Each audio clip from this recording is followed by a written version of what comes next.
We started Arts and Services in 1982 at a Parks and Recreation building in Long Beach. And it was myself, another music therapist, and an art therapist, and 5 students.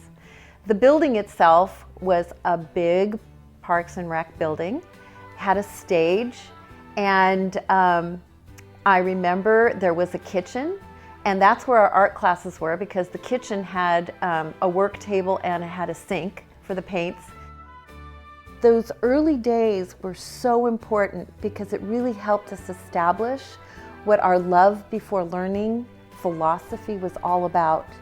Love Before Learning means accepting somebody for who they are, respecting them with dignity, making sure that they feel like they belong, that they're productive, that they're safe.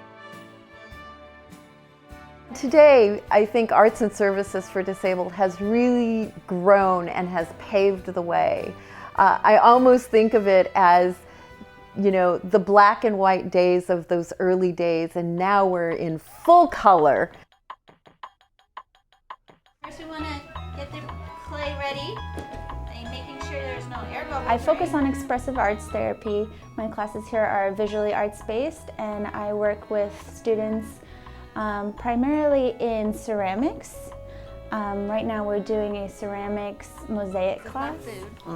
Clay is such a tactile material. For some students, their goal may just be to touch the clay, and that will engage their senses. For other students, they might be working more on hand-building techniques to create something more complex. We also work in collaboration, so one student may be touching the clay and flattening the clay with their hands, while another student is cutting the clay into pieces. A lot of our students are very tactile defensive. They don't like to touch materials. They're very restrictive in what they will work with. So slowly integrating those materials and allowing them to work at their own level and their own comfort level is very rewarding for the students.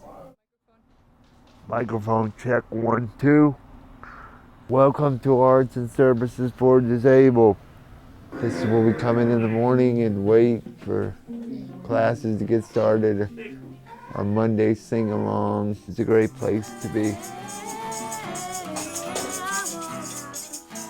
As a music therapist, I spend time with students working to achieve non-musical goals through the use of musical interventions. Things like songwriting or group playing of instruments or music and movement. And in that way we can use music, which stimulates a lot of different parts of the brain, to meet goals that might not necessarily be achievable if you were just using words or talking therapy or things like that. So one of the things that Arts and Services for Disabled is based on is an evidence-based, researched methodology and protocol. Our platform is built on the developmental skills and the developmental model, and our staff, our highly qualified trained staff, use that evidence-based protocol to create their classes that are tailor-made for each individual student. What do you like about being here? Everything. Singing, I like the singing. I like the art. Fun. Yeah. Party. Que se puya.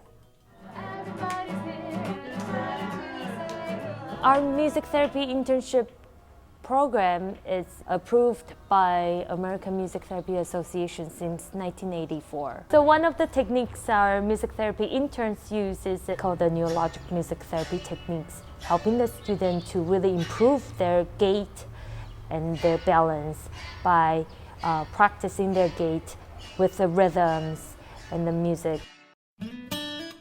You're listening to Artbeat Radio. One of the programs we do is called Artbeat Radio, and it's a collaborative radio and sort of internet experiment right now. It's sort of ever evolving. Good evening and happy Valentine's Day. Welcome to another hour of love songs. We have a yearly internship that's a summer internship where our students work with I think a 10-week intern to develop an idea and record a podcast, and then they travel up to KPFK Studios in North Hollywood and are able to present that on the radio. This is Ruben Camacho signing off. Some of the ways Arts and Services for Disabled engages with the community is through a micro-enterprise business model, which includes a gift shop, essentially, where our students are making everyday wares that they're making in the studio space, and they're selling via an online gift shop and also a physical gift shop. What's the song called? Rainbow Connection. That's good. Why are there so many songs? Another way that we engage with the community is through social media. It's a great way for students to share their work, both finished products, pieces, or the process that they're engaged in. Projects that we've worked on recently have included the Play Me I'm Yours exhibition.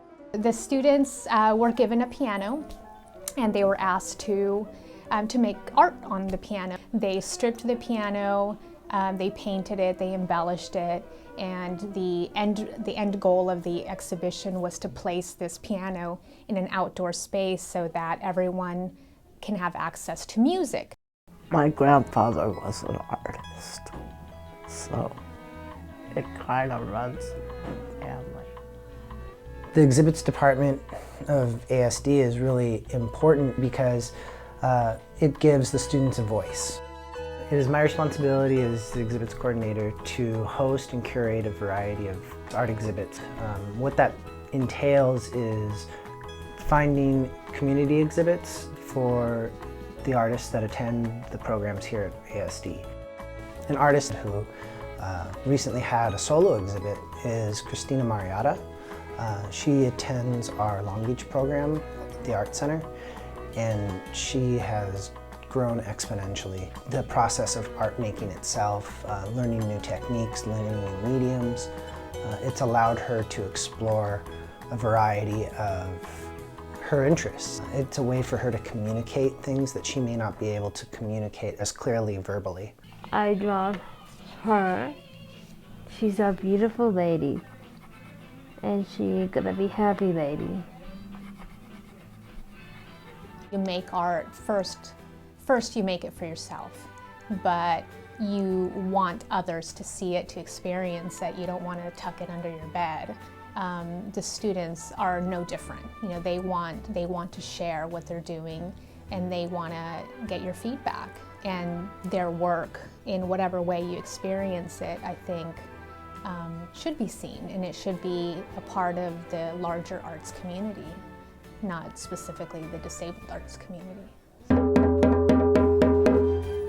Arts and Services is now grown to embrace the community, not only through creating more programs for people with developmental disabilities in all different cities of Southern California, but we also have what's our ancillary programs, our Accessible Arts program, which is outreach that goes to special education, school districts. We work with board and care homes.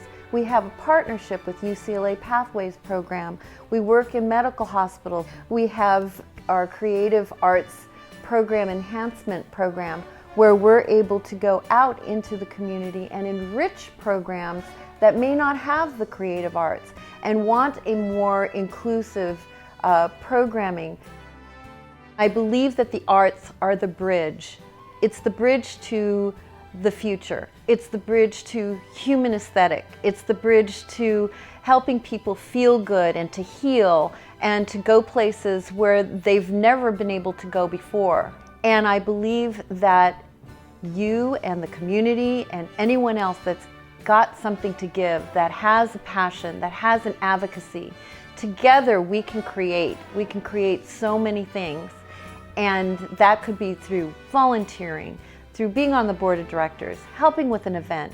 Come in and give our students a concert. Invite our students to come to you. Invite us to come and give a workshop at your school. There are so many different places where we can go. The arts are the way to the future.